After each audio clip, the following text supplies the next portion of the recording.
Momenti di paura tra i passanti di via Boccalerie a Padova, dove la polizia è intervenuta per sedare una violenta rissa che ha coinvolto 3 cittadini nordafricani, un tunisino di 30 anni e 2 marocchini di 36 e 40, tutti regolari sul territorio nazionale.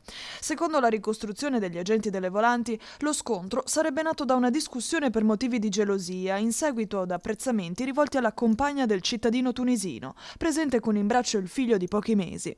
Dalla lite verbale si è rapidamente passati allo scontro fisico, degenerato sotto i portici del centro storico, con i tre che hanno iniziato a lanciarsi pietre raccolte da terra e mettendo in pericolo anche le persone che passeggiavano nella zona.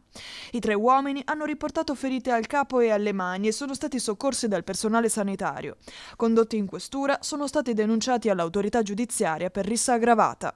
Valutata la gravità dei fatti, il questore di Padova ha disposto nei loro confronti un DASP urbano della durata di 3 anni, con il divieto di accesso a esercizi pubblici e locali di intrattenimento nelle aree delle stazioni ferroviarie, Corso del Popolo, Corso Garibaldi e Piazza Remitani.